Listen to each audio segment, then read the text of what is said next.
Good day, and thanks for watching part 3 of this series on unlearning bad teachings. As I've shared before, this was originally a series that I did for a camp called Pinecrest, and they were done in 45-minute sessions where I touched upon a number of teachings within one fell swoop. And so I decided to extend it a little bit. And this video today goes with last week's video. And so if you didn't see last week's video, which was when did Jesus become white and not Jewish, I encourage you to do so, but you can watch this one on its own and kind of get a sense of what's going on. Because this week's topic is, when did Christianity and Judaism separate, and why is there so much anti-Jewishness in the Christian church? It's a difficult topic, and it spans centuries and centuries of discussions. And again, there are tons and tons of books and lots of things that happen. In fact, Christians kind of stopped blaming Jewish people for the death of Jesus not until the 1960s or so with Vatican II. That's how long this discussion happens within the Christian church about our relationship with the Jewish people. It takes centuries of discussion, or of history, and I'm trying to compact that all into a few minutes to give you a sense of how long this has been going on. The way I start any discussion around this is I want to remind people that, one, Christianity was not a big movement in the very beginning. There were only a few thousand people, as well as the Jewish population was not a large population at the time. And Jews were not liked by Romans for a very long time. But when we read the Bible, because it's centered on Judaism and Christianity, we usually think of it as bigger than it actually is. It is a small segment of the population. But it was a movement and a religion that faced off against Rome. And so that's we're going to get into that in just a little bit.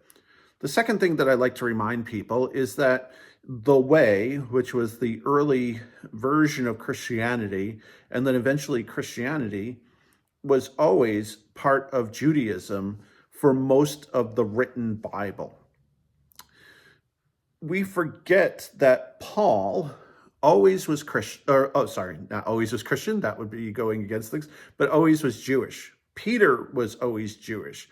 All the disciples were Jewish. Jesus was Jewish.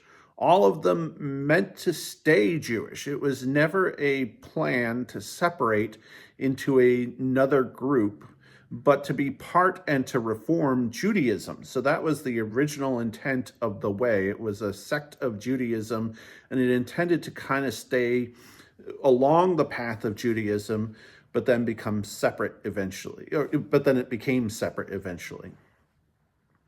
So where does that start to happen? Well, when we read the Bible, we often think of the Gospels as the first things written, but they come actually much later into the history of Christianity. The first book that's actually written there's a toss-up between two, but I'm just going to claim the letter to the Galatians was one of the earliest letters, if not the first letter of the New Testament.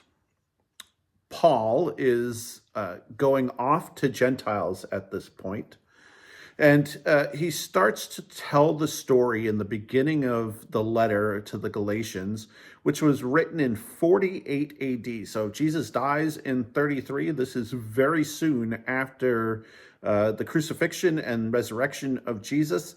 This is very soon after that. Paul has been going off into his mission to the Gentiles for like 15, 16 years at this point. And he tells the story right in the very beginning of Galatians about the beginning of the separation of who Christians believe that they are. And it's found in Galatians 2, verses 11 through 14, but even previous to this, Paul tells a story about going to the disciples and bringing Barnabas along with him. And he goes to Cephas, who is Peter, and the other disciples, and he starts to talk about his ministry to the Gentiles. And in that discussion, he says that he wants to bring Gentiles into the fold. And another discussion starts to happen about whether or not the Gentiles who are coming into the fold have to obey the Jewish laws or not. Paul is on the side of no, they should not. And some of the other disciples disagree with him. In fact, when we come to this verse here in 2:11 and on, I'm just going to read the sample. So it's a discussion between, so Paul has just told the story of going to the disciples, and they're saying, okay, we give you your blessing to do that, but just remember the poor is the most important thing there. And then he writes, but when Cephas came to Antioch, I opposed him to his face because he stood self-condemned. For until certain people came from James, he used to eat with the Gentiles. But after they came, he drew back and kept himself separate from fear of the circumcision faction. And the other Jewish leaders joined him in this hypocrisy, so that even Barnabas was led astray by their hypocrisy. But when I saw that they were not acting consistently with the truth of the gospel, I said to Cephas before all of them, if you, though a Jew, live like a Gentile and not like a Jew, how can you compel the Gentiles to live like Jews? You're starting to see a division happen of who exactly are Christians. So the name Christianity shows up around the 40s, 50s, something along those AD. And so it was originally meant to be an insult, but Paul and the others take it on as a badge of honor and as their official name. But you're starting to see a division begin to happen between those that want to follow Judaism within the Christian way and those that don't want to follow Judaism in the idea of following all the circumcision laws, the eating laws, the dietary laws, all of that. Paul was a bit of a rebel. In fact, he wanted to stand up to Caesar. And we often don't think of Rome in the context of the Bible, but think of Rome always there. They had kicked out the Jewish people in 19 AD. They're just starting to let the Jewish people back in, coming in around the 50s or so. And so there's a agreement between the Romans and the Jewish population that the Jewish population don't have to acknowledge Caesar as God. And this is part of the difficulty here. So the way that you can show that you were Jewish is that you were circumcised. I mean, the bathing was communal. And so when you have people showing up that are circumcised, you knew that they were Jewish, and therefore they did not have to acknowledge Caesar as God. It was this kind of handshake agreement that was often tense between Rome and Judaism. And so Paul wants people who follow Christ not to follow the Jewish laws, including getting circumcised. So again, you probably did not think that you'd hear this much on circumcision, but here it goes. But Paul wants uncircumcised people also not to acknowledge Caesar as God and only Jesus as king.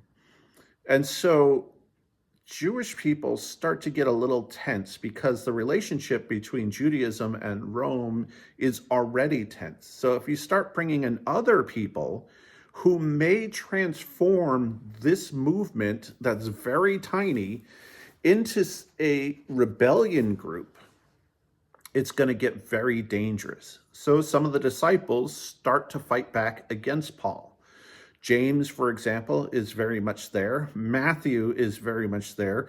I often laugh, or not laugh, but chuckle when Lutheran leaders try to put Paul, or even Luther for that matter, into Matthew, because Matthew wrote his gospel against what Paul was writing about, as well as James. James did not agree with Paul's methods.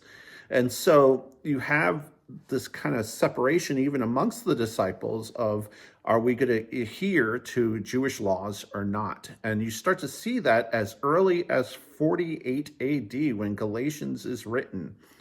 It's just going to get worse as things go along, because in 66 AD, there is a rebellion by Jewish leaders against Rome. We can kind of also guess because Christianity is starting to take hold at this time.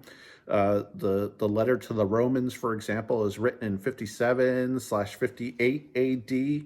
And so Christianity is showing up in Rome, and it's this agreement between Gentiles and Jewish people, or Gentile Christians and Jewish Christians, who are starting to come together, which is what Paul writes the book of Romans about. And eventually there's a rebellion, and the temple is destroyed in 66 AD. And when the temple is destroyed, Judaism becomes very fractured. And some of the Jewish leaders blame the Christian movement for the tension that happened in Rome and start coming after Christians. And so the relationship between Judaism and Christianity is pretty much split at this point. And so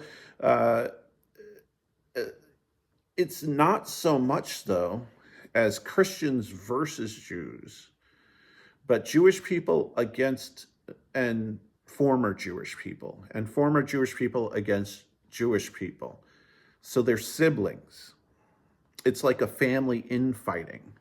As when somebody leaves the family, how do you talk to one another? How do you act towards one another? When you were once siblings and family, what happens when your family splits from you? What kind of language do you use? What kind of ways do you talk to others? In this beginning time, you sense this kind of animosity against one another because of the split that has happened between the two of them. So the language gets harsher as time moves on, where Paul was very much trying to hold Christianity and Judaism together by essentially the Gospel of John, which is written around 90 to 100 AD. You see the split has pretty much taken hold.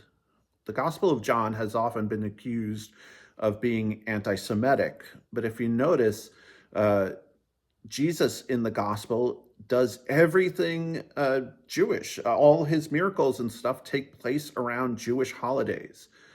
But imagine it's a family member criticizing another family member. And so you see harsh language within the Gospel of John, where he uses words like fear of the Jews. I've taken to changing some of that language whenever I read this, saying fear of the Jewish leaders, because that's what the gospel was trying to go for.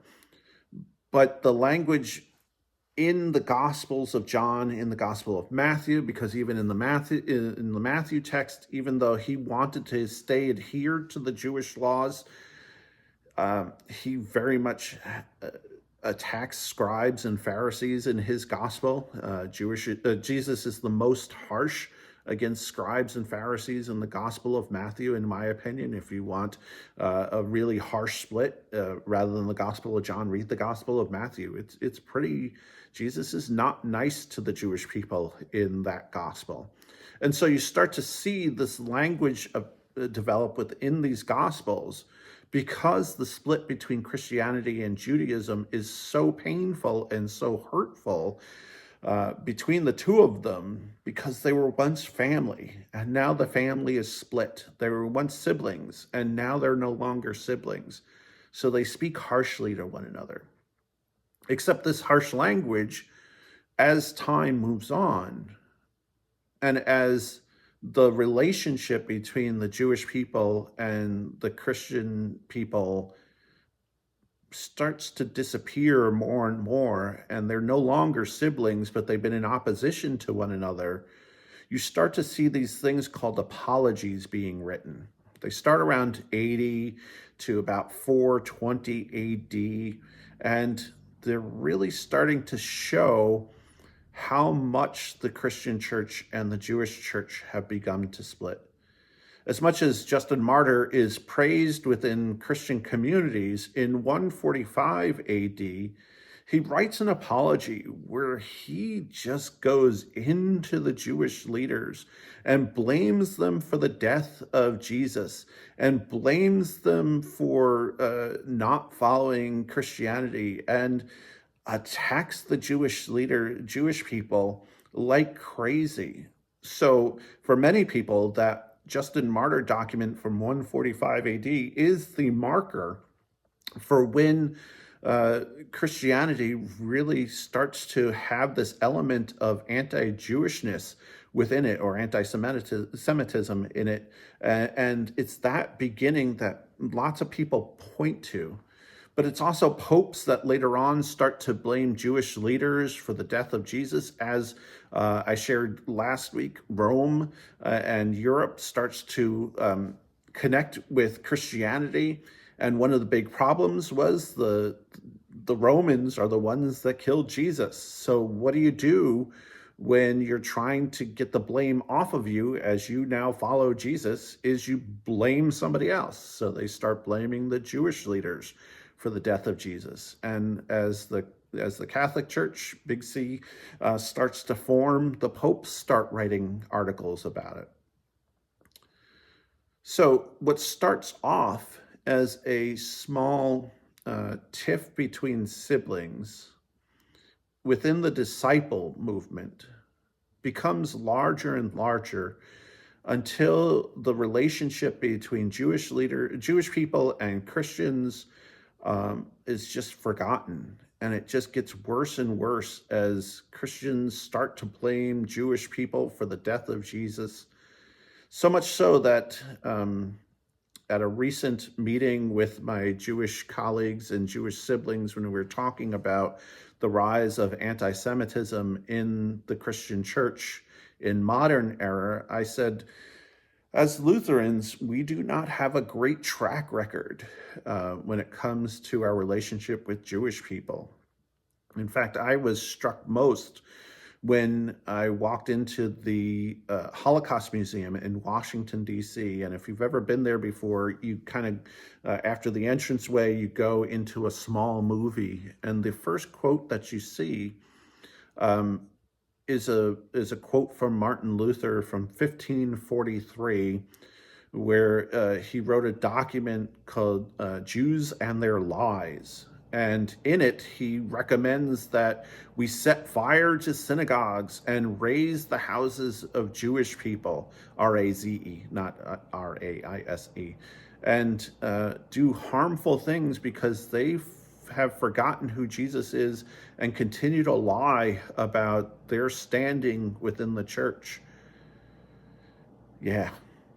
In fact, it got so bad that when the ELCA, which is my denomination, formed in the 80s, we instantly condemned Luther's writings and no longer associate with those anti-Semitic writings that he wrote. But by the 1500s, the split is well there.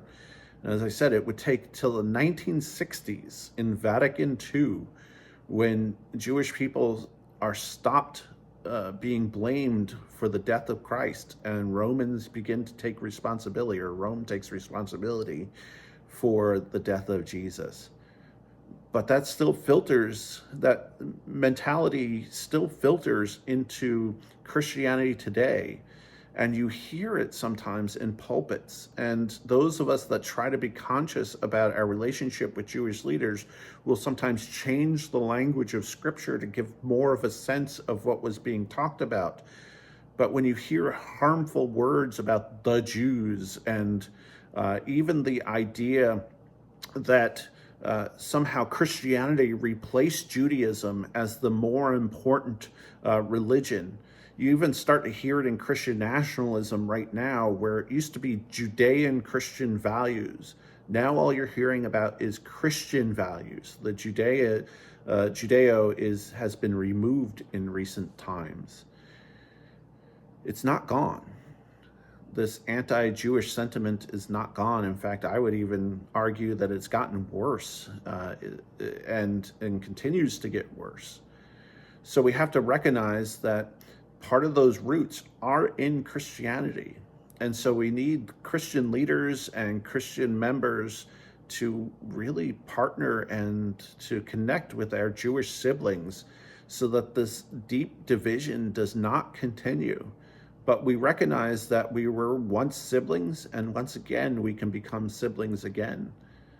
And so that's my hope. And as a pastor of a church, that is what I try to bring to the table, that our Jewish siblings are our siblings, and we stand with them, and we're with them. And so when there is hatred against them, it's hatred against all. And part of that was the erasure of Jesus as a Jewish man. And we have to take responsibility for that. And so recognize that Christianity was a Jewish movement at one time. And so we have siblings there. It's been a strained relationship for centuries, but it's time to recognize that we are siblings once again. I hope you enjoyed this week. Again, if you want to learn more about this, I was trying to fit this into 20 minutes. But if you want to learn more about this, there are tons and tons of books about this topic. But what you can do is simply stand up for our Jewish friends when they're attacked. We can learn about one another and grow together once again. Again, I hope you enjoyed this. And take care, everybody.